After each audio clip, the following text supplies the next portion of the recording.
ado, I'm going to introduce Harman, who is going to be talking to us all about the Serendiep, the yacht, and sailing it on solar. So over to you, Harman. Thank you. Thanks. Yeah. Okay, is sound okay? Also in the back? René, you can hear me? Good. Okay, my name is Harman, and I'd like to introduce you to Serendiep, which is this ship. It is an inland cargo barge. It measures some 42 meters long, 6.6 wide. It was built in 1995 as one of the last riveted ships built in the Netherlands.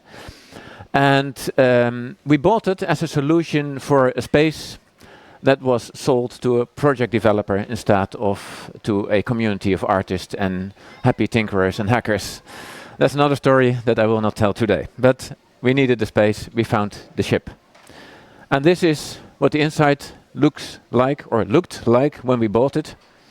And it used to be sailing dry cargo, like rolls of steel or heaps of corn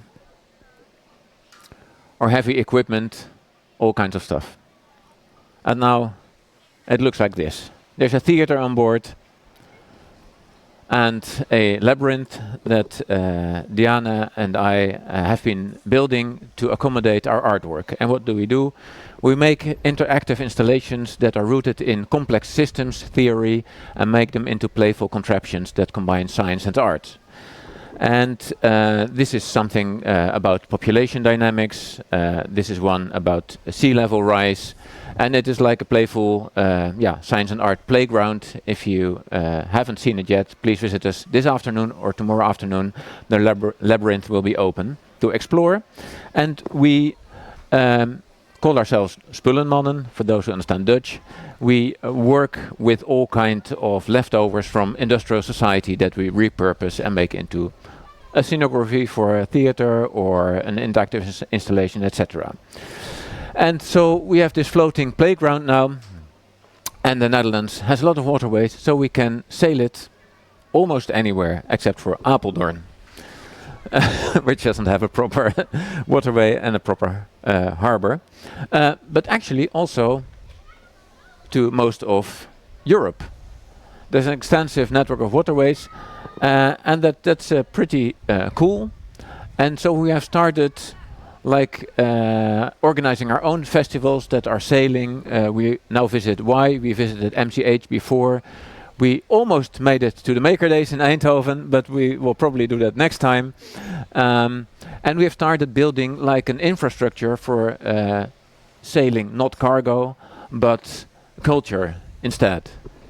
And repurpose this vast network that in the old days used to bring in new knowledge, new information, new culture, and revive that function again.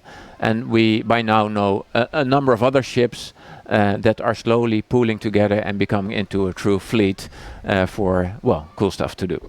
Okay, and shipping actually is the most efficient means of transport, because you have very little resistance and it is very efficient to propel a ship, in a sense. And so we can move this large playground. We do it all with leftovers from society, so we feel pretty cool about that. Until you go to the gas station. And if you go to a gas station with your car, you usually set off the climate by some 60 liters at a time, but the ship can hold 6,000 liters. And that's not so very cool. And so what to do if you bring a message about sustainability, because a lot of these complex systems eventually point towards, hey guys, smarten up and we should do something about climate change, etc. And burning some 20 liters, a full jerrycan of fossil per hour when you sail. That's not a cool thing to do.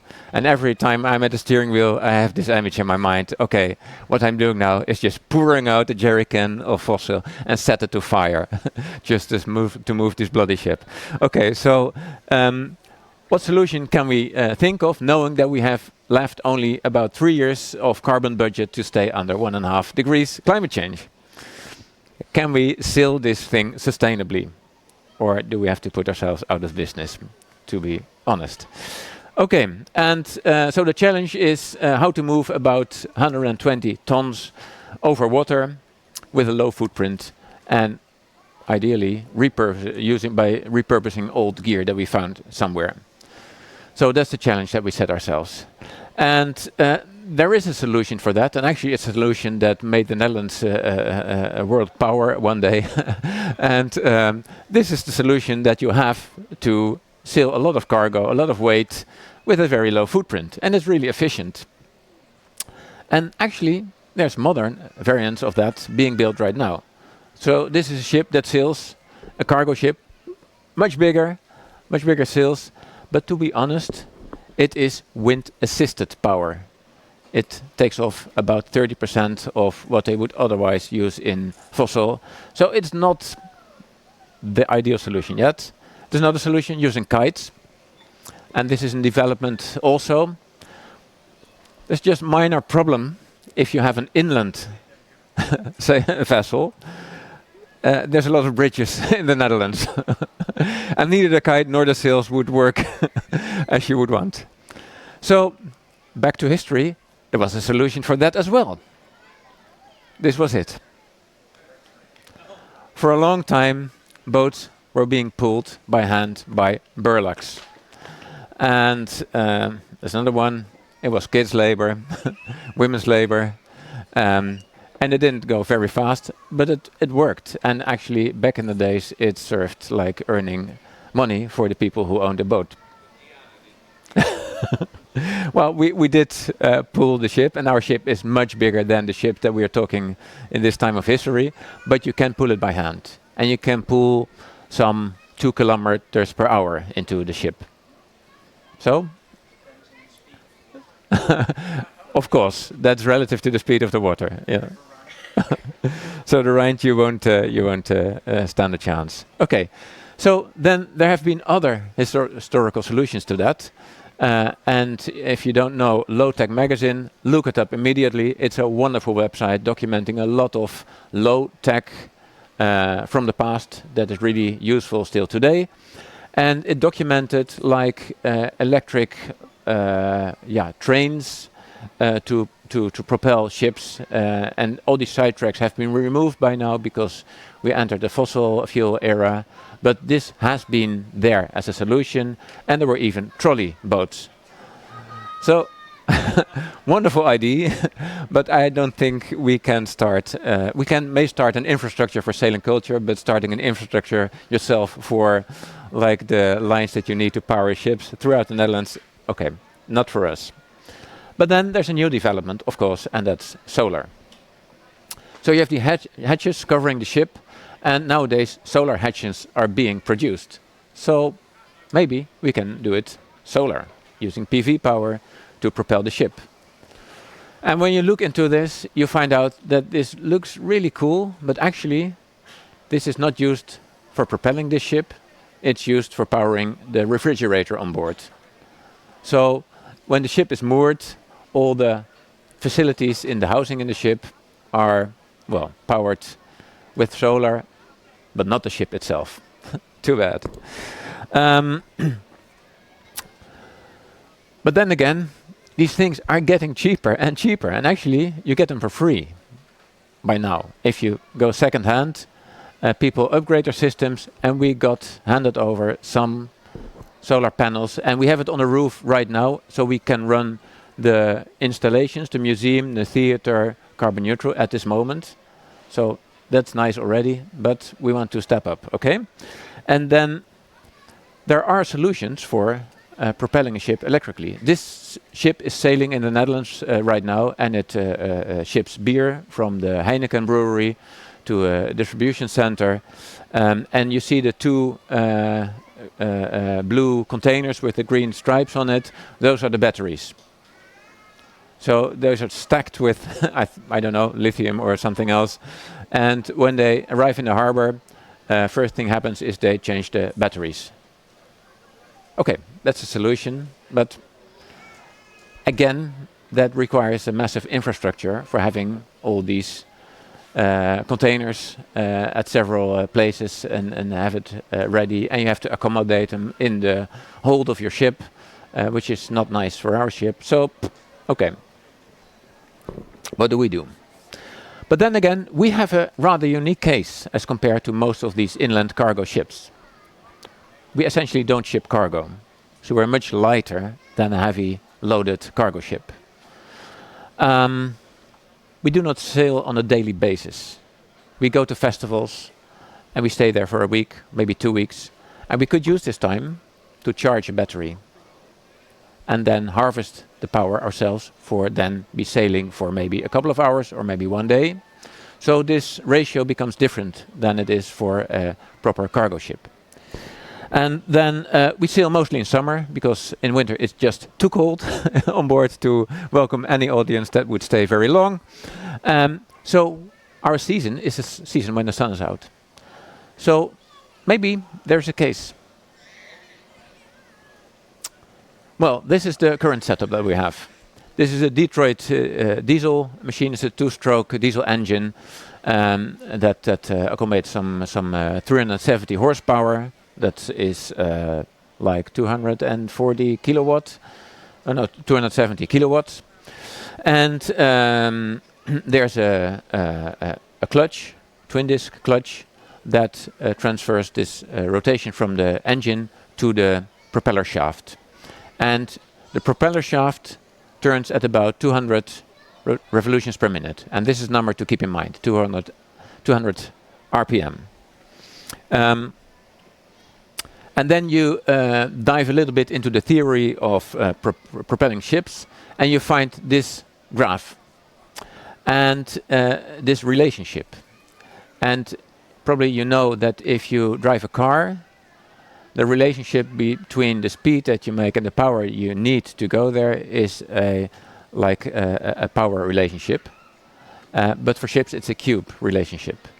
So that makes for a horrible curve. If you want to sail twice as fast, you need 8 times the amount of power to put into the propeller. And this explains why our ship, which weighs 120 tons, you can pull it by hand, but only up to about 2 kilometers per hour, and then this curve kicks in, and you will need the full 370 horses on board to yank it up to 18 kilometers per hour max. So that's to give you a feel about what we're up to. So, but then if we know we achieve this 18 kilometers per hour using this 270 kilowatts or 370 horsepower, we can make the calculation and derive the formulas we need to know where on this curve we are. If we put in a certain amount of power, how fast will we go? Or if we want to achieve a certain speed, how much power do we need? So if we want to sail 12.5 kilometers per hour, which is very slow on a bike, but which is a nice, okayish speed for us, then you would need about 90 kilowatts continuous power. And so what we did is we did a measurement. One journey we made to the north of the Netherlands, we tried to sail a constant speed as good as we could, and we measured the amount of fuel that we used, and then we did some assumptions on the efficiency of the motor, and we looked up the energy content of diesel fuel, and then you can do the calculation and say, okay, if we sail for 16 hours, about 200 kilometers, and we have a rather efficient 2-stroke engine that is like 47% efficient, according to Wikipedia, then amazingly you end up at a similar number, some 88 kilowatts of power that we should have used. So that gives us some trust in the formula and in the first approach that we took. But then, and then we can do some calculations. So then we would know that if we would like to achieve 6 kilometers per hour, we would need 10 kilowatt. Double it, you go to 8 kilowatts, and in between some 9 kilometers, you need 34 kilowatts. And then you delve a bit deeper into the theory of ship hull resistance and all this, it becomes horribly complicated. And there's this entire PhDs written about this alone. But basically it boils down to that there are several factors that contribute to the resistance that you meet as a ship. Of course, there's wind resistance as well that you would also have with a car. There is the drought resistance in the water that goes with this cube relationship. But there's also something that's called the wave-making resistance. Depending on how fast your ship sails, it will start making waves. And making waves costs energy. So under a certain threshold, you can sail really smooth, and then at a certain moment you find that you start making waves at the bow or the stern of the ship, or both of them, and this will cost you. So the essential question for us is, how does this curve look like for our specific ship? Because it depends a lot on the specific shape of the hull that you have when these waves start kicking in. And our ship actually is a rather smooth sailing efficient ship. We are being told by the former owner and other skippers that we know by now. So maybe we can, well, take advantage of that. But we don't know it. We need to measure it, and our ship lacked measurement of the fuel uptake. So we installed two flow meters in the fuel lines, in the diesel line and the return line, and start measuring, which is a bit finicky, and this is the result that we got. As good as we got it, but it's really hard to discriminate or find a smooth curve that will tell you anything about this wave-making resistance from this graph. So that was a bit of a bummer, but it did confirm that this overall relationship that it should roughly meet was right. And even also in this plot you can see that about 12.5 kilometers per hour would require some 90 kilowatts. So gives us a bit more reassurance that we are right on that side. Okay, so what do? We go to the second-hand market, Marktplaats in the Netherlands, and we find electric motor from a Kia Niro. And you will find that there's a marketplace for scrapped or troubled EVs by now, and you can find all the components second-hand.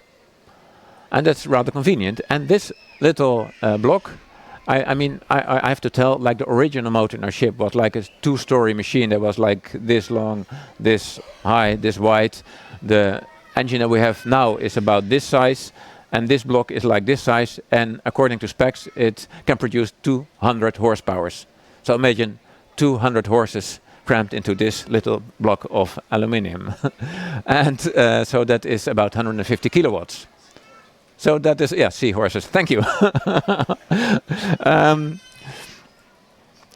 So that's pretty powerful. And it's almost the amount of power that the original motor had. And actually, you never use this full amount of power from any engine, usually because you only need it with extreme maneuvering. And like a cruising speed, an average speed would, well, require some between 30 and 90 kilowatts, which is well below the limits of this motor. Then we find another nice device, an inverter from a Toyota Prius. And this is robust technology that is well tested, and especially the second generation is on the second-hand market for next to nothing. So for 100 euros, we bought this one from the UK. And these have the advantage over other inverters from other cars that the IGBTs that are in there can handle high voltage. So these go up to about 600 volts, which comes in handy later in the talk. Okay, and then we found out there's this really cool community called openinverter, and they're working on converting cars to electric, from fossil to electric, since 2008. And it's Johannes Hübner who started it and gathered a lot of other geeks. And I was looking for presentations they gave at other hacker camps. I couldn't find it so far, so if anyone can help me out, let me know. I should put a link into the notes later on. But they created a wonderful piece of hardware that can control electric motor from an electric vehicle and take in the signal from the resolvers that in there and make you break free from the proprietary hardware that you would otherwise need to drive a motor like this. And you can use it to mix and match inverters and motors from different scrapped cars, and it works. And we got this to work on our test bench, and it's really, yeah, awesome that that startup appeared not to be so hard. And it's really well documented. They have a lot of videos on YouTube explaining you how these type of motors work, how these inverters work, all the equations go in there. The hardware is open source, the software is open source. Amazing project. So, we have some equipment. And except from the control board, we can find it secondhand. Really cool. Then we go look into the specs of this Kia Niro. And you can see the 200 horsepower there somewhere. But also you see that its preferred speed is about 3,800 RPM. Which is a tiny bit more than the 200 RPM that our propeller shaft likes to have. Actually, I don't know if we would manage to yank up the propeller to 3,000 RPM. I don't know what the ship would do by then. Basically, I don't want to know. So we need to think of a trick there. And one solution could be to use a high-speed propeller and not use the existing propeller on the ship.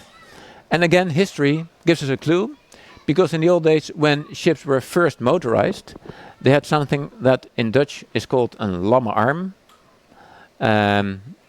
I didn't find English translations for that. So a loose arm that you would just throw overboard, and it has a separate motor on the deck, and you have a rather small propeller, so you could make it into a high-speed propeller. Can be done. In Asia, they made this into a craft of its own. They just fit an entire car engine on the back of a boat and put a shaft with a high-speed propeller onto it and make it into a sturdy, well, big-ass buitenboord motor. Out-the-board motor. Another solution could be to just add an extra propeller that we can lower in at the bow of the ship and make it into a steering propeller that we could also sail with. And then we can also maybe put in this motor, have a high-speed propeller and work it out. So this might give an avenue that we can follow. And then we found this wonderful graph. And this solved a lot of our troubles, or made us ease. What you see here is the motor efficiency contours at a certain power. And you see that on the low axis is the speed, on the vertical axis is the torque that it has. And you can see that there's this optimum with the dark red color, where the engine is most efficient. And all these electric motors have efficiencies of, well, up in the 90%. 95, 97% is not an exception. Way better than these fossil machines do. But we found out that actually, if you go to much lower revolutions per minute, they don't fall off that fast. They still stay pretty efficient. And they have a lot of torque if you want to start them going.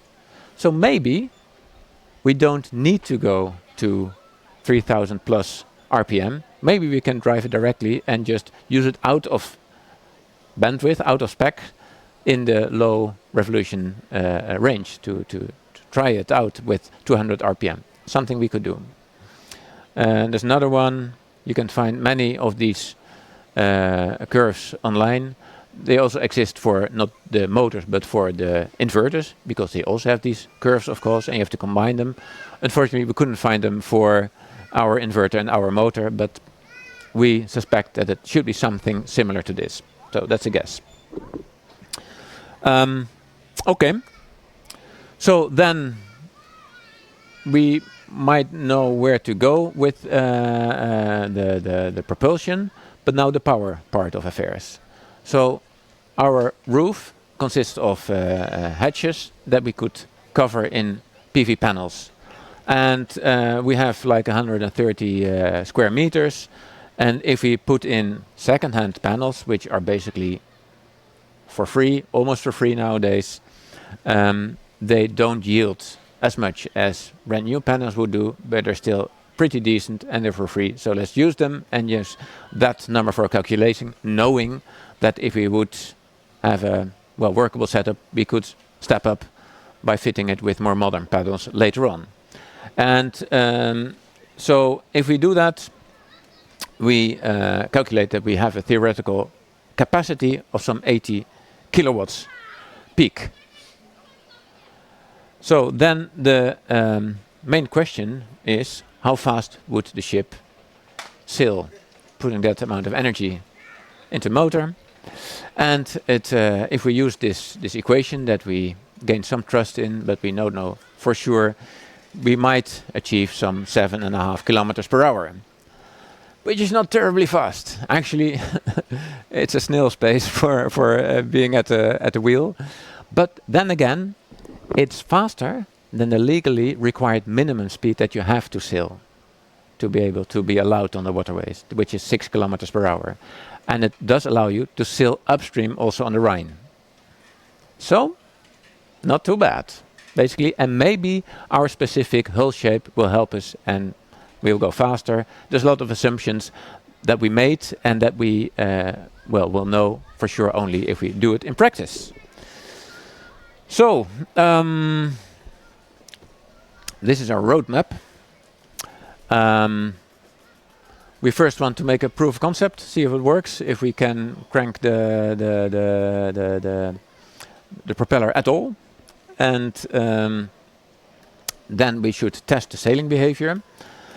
And actually, there's a number of steps in between. So the motor controller, we're covered. We can run the motor. If you're interested to see it, please visit us on the ship tomorrow morning. We'll have a setup and make it work for you, so you can see the open inverter setup, use the Prius inverter and the Kia motor, and we can have a throttle so you can speed it forward and backward, and that works perfectly fine.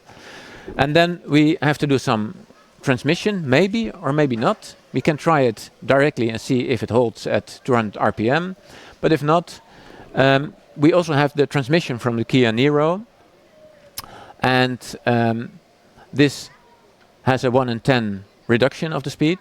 So you get from this 3000 to 300 RPM, which is fairly reasonable. But it adds another problem because it is integrated with a differential. So then we have two shafts, two axles that we have to transmit to the propeller axle. So we're in the process of solving that. I'll show you an image later on. We need some cooling because both the inverter and the motor use water cooling. But hey, this is the least of our problems. We have a massive cooling surface, so we will work something out there. And we will first use it with a lab supply. So the test bench setup you will see tomorrow just takes in 12 volts and the thing turns. It should theoretically go up to, in the range of 400, 500, 600 volts. We haven't tried it yet. But therein lies also the test that we can do without having to do the solar panels first. We have a genset on board, a generator, that produces some 15 kVA in electric power. What we could do is rectify what comes out of the generator and feed it into the inverter, which has, remember, these IGBTs that can withstand up to 600 volts. If you rectify three-phase power, you get up to some 550. So the IGBTs should hold. The motor is designed for some 350 volts, so it's a bit of a guess if it would stay up to 500 plus volts. But then again, if you cool well enough, we might take the gamble and it might hold out. But if this all works out, then by chance, the generator we have on board produces just about as much power than the entire top covered in solar powers would do. So then we can do a proper test of the sailing behavior and find out whether it makes sense to do the investment in getting the solar panels and installing them on the roof. So that will be the second stage that we defined. And so if we can do that, we know it's a safe bet to start investing in solar panels. And take note that we didn't talk batteries so far. So this would allow us to sell solar directly without having batteries on board. And it would save us the investment in battery equipment. And battery equipment is the weakest link in the whole affair, because batteries degrade faster than solar panels do. You need all kind of conversion electronics, which is also vulnerable and more expensive. So we find this little slope that we can walk. First, try the cheap second-hand parts that we had on the test bench, provide a lab supply and see if it works. Then maybe add a small battery, then see if we can make the rectified generator work, then install the solar panels, and after that only we need to think about battery power. And then if the solar would bring us up to about 7 kilometers per hour, if we add some extra battery, or use the generator after all, we might double the power that we have and get a convenient maybe 9 to 10 kilometers per hour. So that's the plan that we have. And latest status of affair is that we took apart this transmission, found the diff, removed all the inner gear wheels that are in there, and thought of a purpose axle that needs to be made that we can put in there and drive it directly from the last gear wheel that is in the transmission. And it seems not to be too hard. So we can do this 1 in 10 reduction and feel a bit better about these efficiency curves that these graphs show us about the motors and the inverter. So, and there's one more thing that we haven't solved yet in our heads or on paper, and that's how to do the actual transmission. Should we use like a chain or some kind of a belt, a Weesnar or a tandriem? I don't know how these things are called in English. If someone here has the knowledge about that, I'd love to have a talk.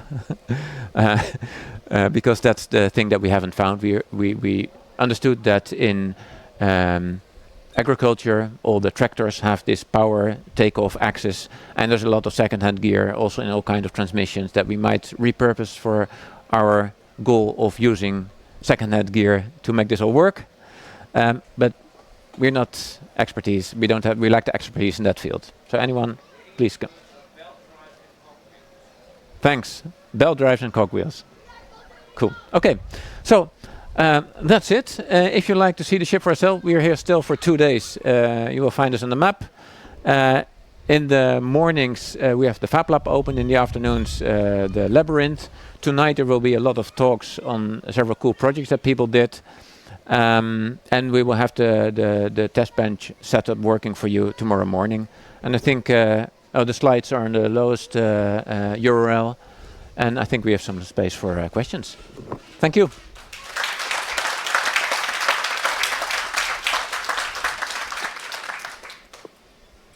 So you made a really cool talk and lots of research. I really appreciate that. Thank you. Thank you. Though I have maybe a question or a remark on the solar power, because you lay it flat on the ship, so you won't get those 18 kilowatts. Maybe you get less, 14, so you may have to recalculate that one. But all the other one is really perfect research. And one remark about the batteries. Currently in the Netherlands, you could buy brand new batteries. Maybe for €1,000 you get 16 kilowatt hours of battery capacity. So the prices are falling to the bottom. So that's my remarks on that talk. Yeah, thanks. Thank well, you very actually much. it's even a bit worse than you mentioned, because we don't put it flat, we put it under a slight angle. So some of them will catch a bit more sun, others will be even worse. And so we have to think about how to combine these in different strands. And well, and one more thing about batteries.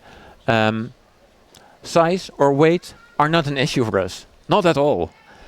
So we could think of a salt battery or some other new technologies, and we have plenty of space to accommodate that on board. So anyone who likes to experiment on that, well, we have your playground. Yeah, thank you for a great, interesting talk.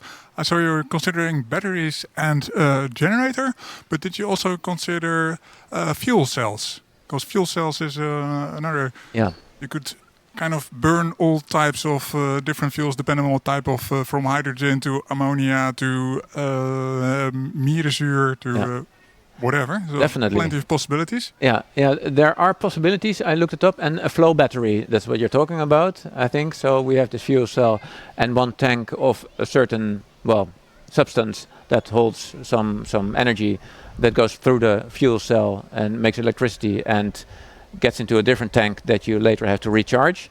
This would actually be a fantastic idea to repurpose all the fuel distribution infrastructure over the whole world and use all these gas stations for doing like fuel cell type of stuff. But there's a good reason why this is not there yet, because all the solutions that have been well researched have a lot of drawbacks. So there's one that uses bromine, which is something you don't want to handle. Ammonia is not very nice as well. You have, of course, the hydrogen cells, but storing a lot of hydrogen in a car or ship comes with a lot of risk. So, and it frustrates me a lot. My background is that I studied chemistry, and I know how our bodies are using ATP and ADP to transport energy throughout our bodies, which is with harmless substances done in each of us, and it just frustrates me that I cannot find a fuel cell and a tank of ATP and let it go through the fuel cell, end up with ADP and get electricity from it. Someone has to invent this. Don't forget that you have lots of experience with handling poisonous stuff. I mean, the traditional fossil fuels are also not very nice. So you're experienced in that field. Thank you.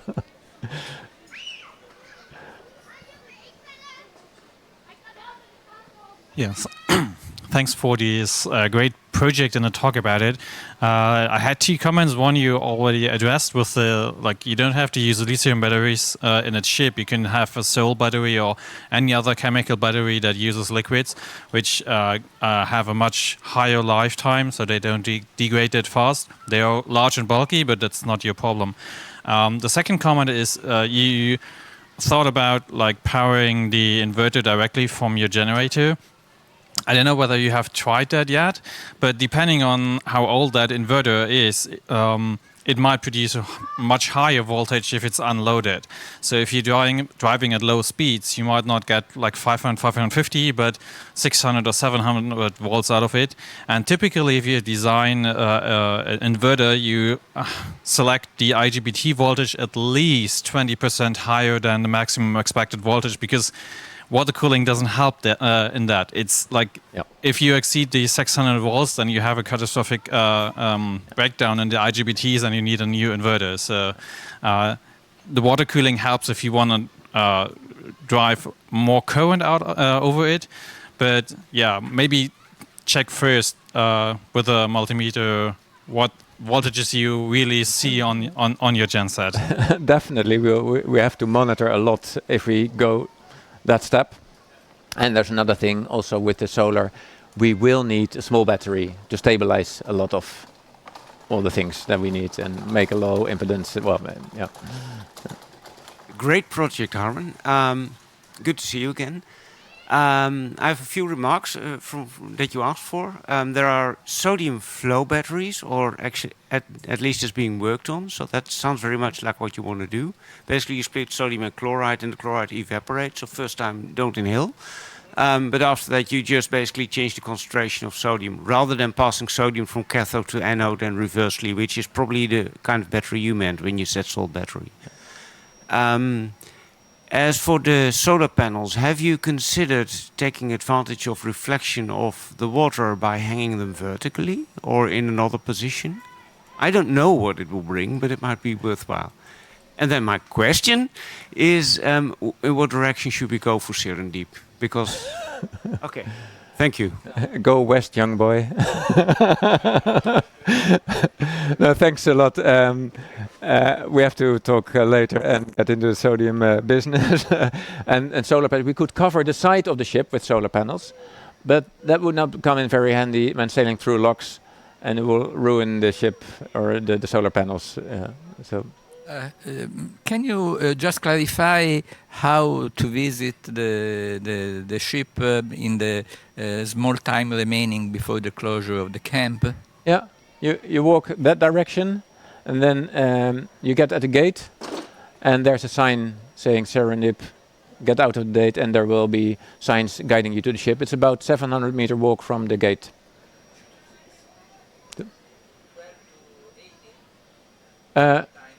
Time. We will be open today until 11 at night or 12, and tomorrow from 10 to 6. Yeah, if anyone hasn't seen the boat, do go and visit. The labyrinth is great fun. Seeing the experiments, great fun. The installations, it is just go straight down. You can't miss it. Just go on the main path, keep going until you get wet. I forgot to wrap something in before I ask my short question. Ureum is a very innocent storage vehicle for a lot of energy, and if you know ureum because you pee it out when you break down proteins, it's harmless. When it's dry, it's very stable. That might be a problem for you, but you can solve that, I'm sure. It's available en masse because it's used as a fertilizer. Don't go there because it's made from natural gas, but it will be a good experimentation ground. There is work on pretty efficient but experimental fuel cells for ureum. And the storage capacity is very high per volume as well as per weight, I believe. But you couldn't care about that. So it's my favorite future storage mechanism, but I haven't seen it. So for the next Hamburg camp, we will team up with Team Sanitation. And Cool. I'm going to ask, are you intending to keep the original engine on board for backup or take it out ultimately?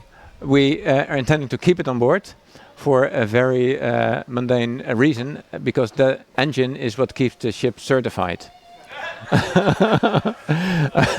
And also it comes in handy emergency situations to be able to turn on like 370 horsepower and have that ready.